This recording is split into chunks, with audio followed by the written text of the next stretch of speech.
Now the secret weapon for getting the absolute glassiest, shiniest clear coat that I could possibly get. So, Man, I don't know what to say. you don't need to say anything. Oh my goodness, that is gorgeous. Oh my goodness, that's amazing! Wow, that is beautiful. If you'd like to follow the process of turning a block of wood like this into a guitar like this, then you've come to the right place. And if you would like to see me give this guitar away, click subscribe, hit the bell.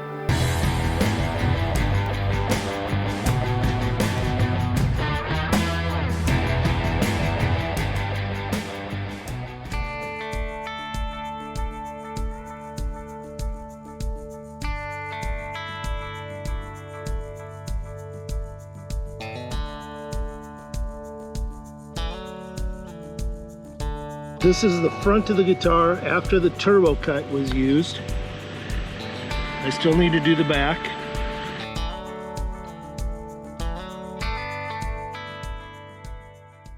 Hey, welcome back to Let's Build a Guitar. Last time you saw me getting this polished up. Now it's not completely polished yet. I still have a little bit more hand buffing to do, but it's looking pretty decent. We are now at the point of the big push. I need to try and get as much of this done as I possibly can today. It's about 8 o'clock in the morning right now. The really good news, I got my bridge back, finally. As I said last time, it was taking them a lot longer to get me the bridge back from when I usually send it. Steve, we completed this job probably 3 weeks ago, maybe close to 4. But in polishing, one intonation screw hung in the buffer and ricocheted across the room. 16 of us could not locate it. Brian and myself have looked and looked. We do a major house cleaning up this Saturday. We do that every 8 weeks. We sweep, blow down daily, floor scrub weekly, and still no luck. Unless it's on top of a beam, it's lost.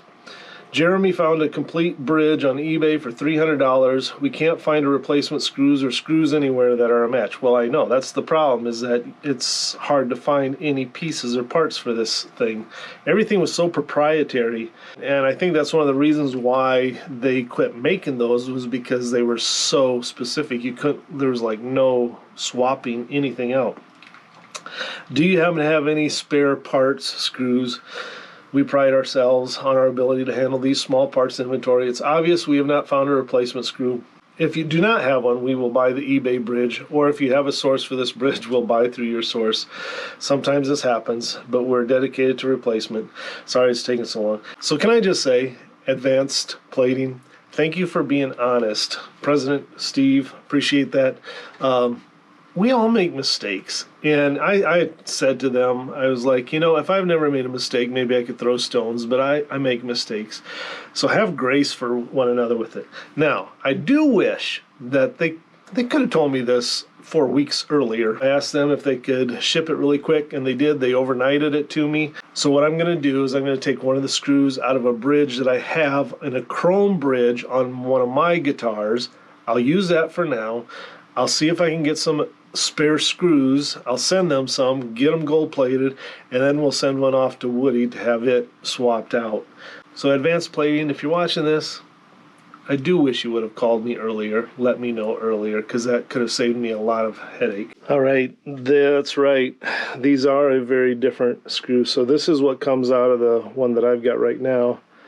This is the one that it came with, which I forgot. This is a very different type. In fact, I don't think I've got this or have had this screw on any other Schaller bridge I've had.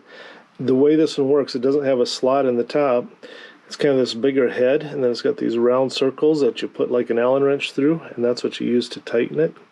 All my other ones are just a regular standard screw head.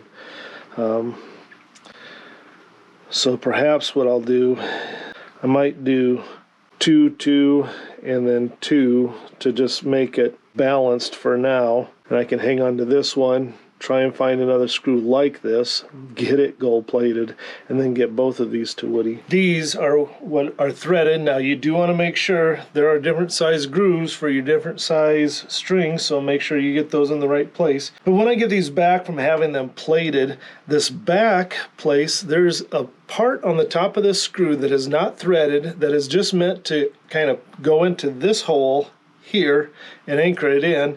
I always have to drill those holes out. I have to bore them out to get rid of the plating that was in them, because otherwise those tips won't fit in there. So just on that back side, I have to bore those out again.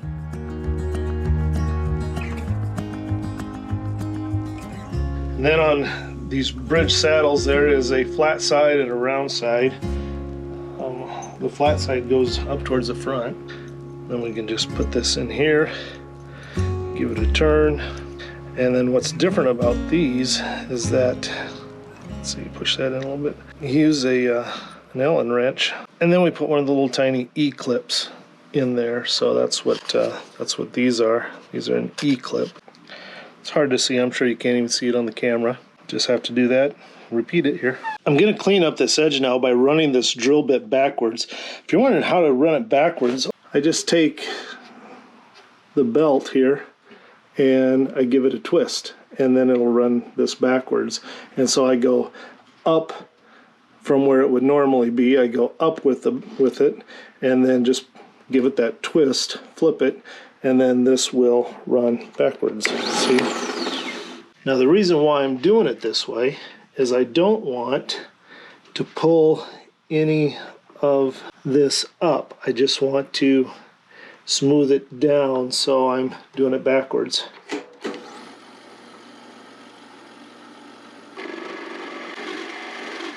Now the secret weapon for getting the absolute glassiest, shiniest clear coat that I could possibly get.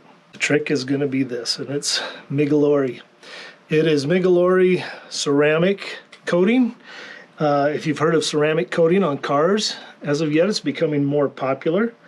And essentially what this does is putting a micro layer of actual liquid glass over the top. And it's just a very, very thin layer, and it fills in any scratches, little tiny pin dots or anything of that sort. You can see what it looks like now, I hope, how shiny it is and where it's at.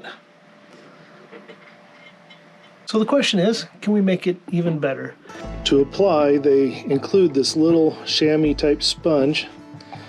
Just open up the bottle, put the sponge on the bottle, turn it upside down, let a little bit soak in, put your cap back on, and it doesn't take much. And we're just going to start working it into the body. And we're going to go back and forth.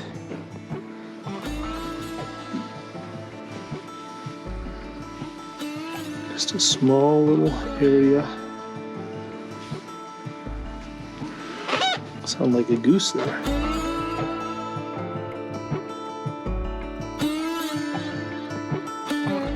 It does not take much. And then we are to let it dry for 60 seconds and then use a microfiber cloth to kind of level it off.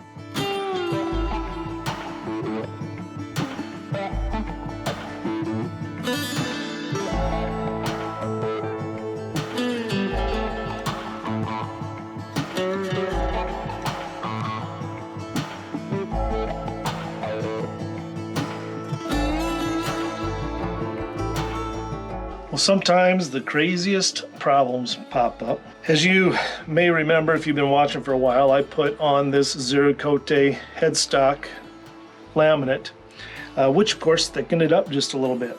On hand, I had at the time the M6 Minis, which is what was used on the original Prince Cloud guitars. I had on order the M6 135 locking tuners, which the M6 135s are what took over for the M6 Minis. And when I talked with them, they said, basically, we don't make the M6 Mini anymore. Now we have the M6 135. They're essentially the same thing, and you can get this one in locking or non-locking tuner. This one, from base to hole, is 23.7 millimeters. This one from base to hole is 21.7 millimeters. 2 millimeters difference. So when I had designed this and put this on, I had plenty of room. In fact, it's perfect, absolutely perfect. And then today when I was going to start to install these, realized this is too short. By the time I put the screw on there, it covers up the hole.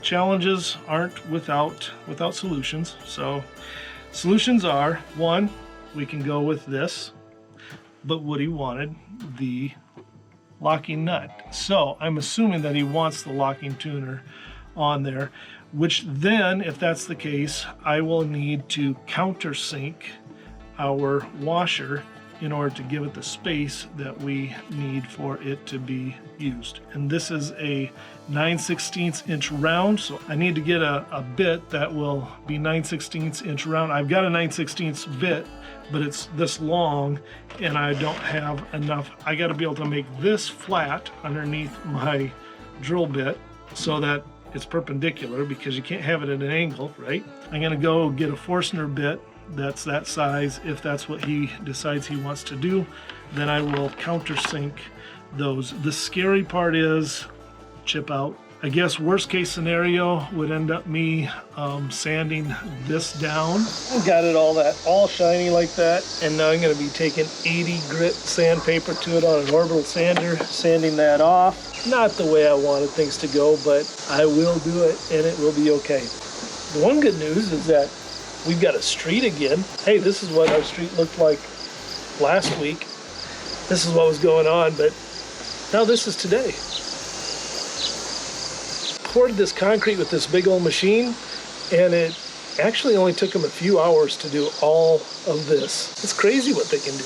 Obviously, I also got to be careful that I don't sand through my laminated top, which I don't want to do. So I am now, I think, pretty dang close to where I need to be. And the really good news for Woody is I'll be able to put some gold leaf on there, since I have to redo this anyway. Perfect. Plenty of clearance now. All right, we're looking good there. So while I get caught up on this, a music store 2 hours away going out of business. The other night they had an online auction. First things first, for this guitar, I got a leather seafoam green strap and a bullet cable. It's not like this speaker is a really high-end speaker, but I got it for $21.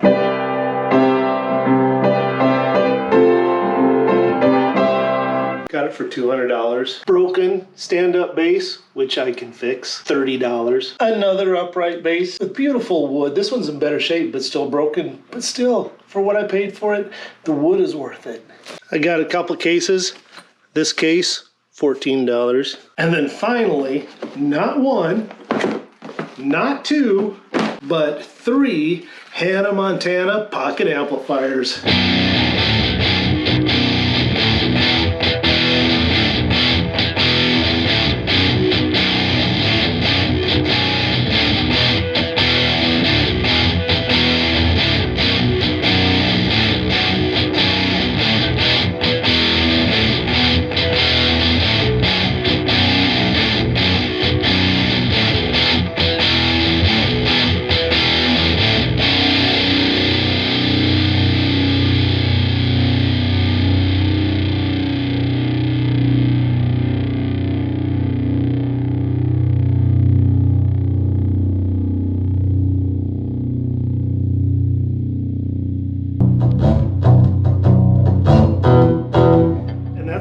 Like in the headphones.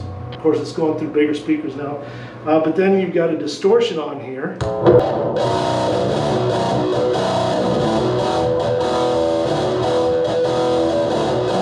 So, let's get back to work.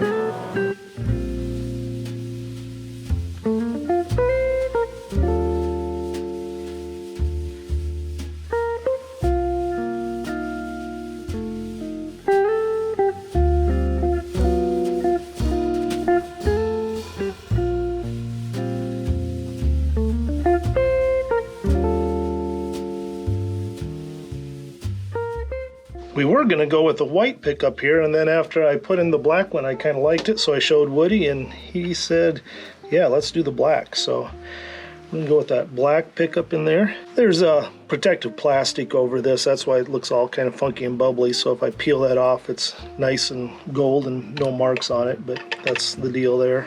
Well, all right, all y'all. Hey, I think I've got the clear coat done here. I've got another 3 coats on this headstock. I still will need to sand it down and then polish it up. But I'm gonna call it good for now. For today, we'll let you go. Next week, you're either gonna see me excitedly bringing this guitar to Woody Kane in Milwaukee, or you're gonna see the not so excited me frustrated about the fact that I didn't get the screw from Advanced Plating yet. So hopefully they were supposed to have it in 2 days ago, and then they were supposed to plate it with gold and then send it off to me. So if I get that, I should be able to complete the work on this guitar and get it off. Anyway, till next time, keep fighting for joy.